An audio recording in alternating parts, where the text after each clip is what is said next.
Hey everyone, my name is Shane Gilbert. Today I'm going to be talking about Zanubrutinib.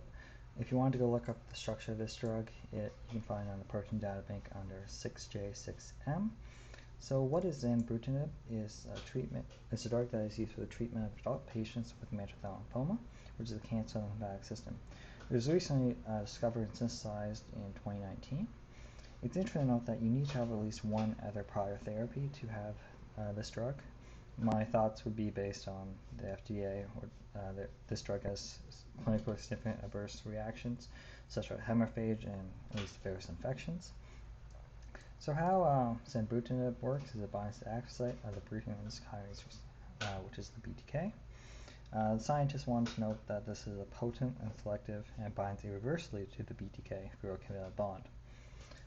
Just something of note would be Zanubrutinib is metabolized by the CYP3A, however its metabolites have not been characterized. So why is Zanubrutinib important? Because it inhibits the signaling pathway that leads to proliferation and survival of malignant B cells, thus reducing the tumor size in mantle cell lymphomas. So if we come over here to look at the drug, we have this aromatic ring linked by an ether to this other aromatic ring.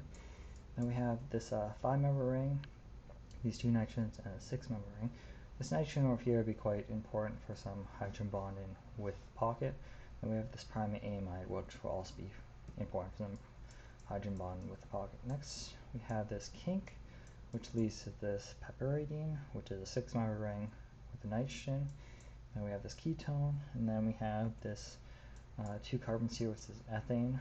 That would be quite important because that's where our covalent bond is actually going to form. So if we go over here, we'll add in all the interactions, and then we'll add in the pocket. And you can see how Zanubrutinib actually fits quite well into the pocket, especially these aromatic rings. It doesn't show on this type of program, but there could be some pi stack interaction with this F540 in the aromatic ring with the F540 is the phenylalanine. But the ones to specifically note are especially the 5 carbon. There's the 5 carbon with the amide. We have this the amide, which has hydrogen bonding with this E547, which is a nucleic acid.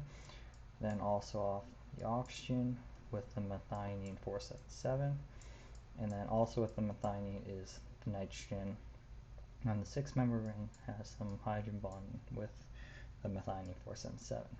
But the ones that makes this irreversibly bind to the active site of the BTK is this interaction with the carbon and the cysteine 481, which makes the covalent bond, which means that Zanubrutinib irreversibly inhibits the signaling pathway that leads to the activation of the Bruton's tyrosine kinase.